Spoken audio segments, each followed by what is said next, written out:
논술 시험 문제가 유출된 연세대 학교의 전경, 미디어유스 최진우 기자,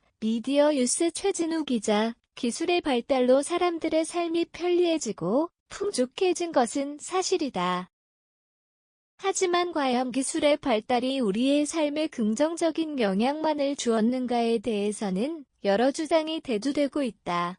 지난 10월 12일 신촌 연세대학교에서 2025년도 대학 입시를 위한 수리 논술 전형의 시험이 치러졌다. 이날 신촌은 시험을 보러 온 학생들로 인해 발 디딜 틈 없을 정도로 붐볐다.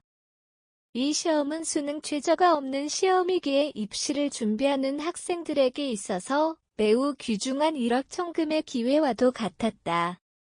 이 중요한 시험에 있어서 시험 문제 유출이라는 일어나면 안 될 문제가 발생했다.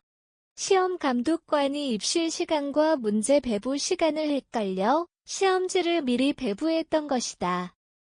학생들의 시험을 중지하고 여기서 문제가 해결되었다면 이는 큰 문제는 아니었을지 모른다. 진짜 문제는 미리 배부된 시험 문제를 스마트폰과 인터넷을 이용해 유출한 데에 있다. 한 학생이 인터넷에 업로드한 시험 문제는 많은 학생들이 시험에 관심을 가지고 있던 만큼 퍼져나가는 파급력이 대단했고 이를 모르고 시험에 열중했던 학생들은 추후 시험 문제가 유출되었다는 소식을 듣고 불안에 떨고 있다. 10월 12일 신촌 연세대학교 수리 논술 시험을 응시한 나영혁 29는 인터뷰에서 다음과 같이 입장을 밝혔다. 저에게 있어서 이번 시험은 인생에서 가장 중요한 시험 중 하나였습니다. 수능 최저가 없어 부담되지 않으면서도 수학에 자신이 있던 저에겐 합격에 있어 높은 가능성을 주었던 시험이기 때문입니다. 허나 지금은 불안하기만 합니다.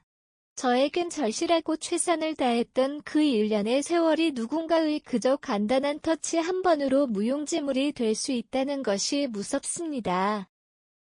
물론 제 시험을 보는 방안도 나올 수 있을 것입니다만 제 시험을 본다고 하더라도 오늘처럼 시험을 잘 볼 수 있을 것이라는 확신은 들지 않습니다. 위의 인터뷰의 내용과 같이 그저 간단한 클릭 한 번의 스마트폰 이용으로 많은 학생들이 불안에 떠는 것이 현재의 상황이다. 스마트폰은 우리의 삶의 편리를 선물해준 획기적인 아이템임은 분명하다.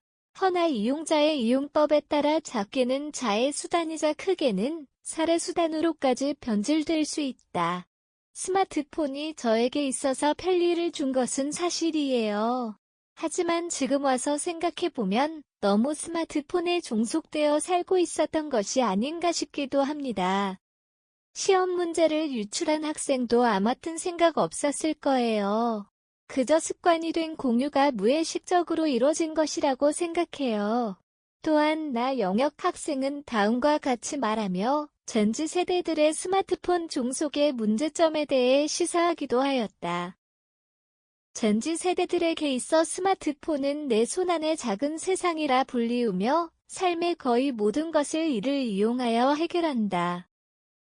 밖을 나가 걸어봐도 이제는 앞을 보고 하늘을 보며 걷는 사람보다는 이른바 수문비라고 불리우는 스마트폰만을 보고 걷는 사람들이 태반이다. 스마트폰이 우리의 주인이 되는 세상이 멀지 않게 느껴지는 요즘 우리의 스마트폰 이용에 대하여 되돌아보고 디지털 경각심을 길러 바람직한 스마트폰 이용이 요구되는 시점이다.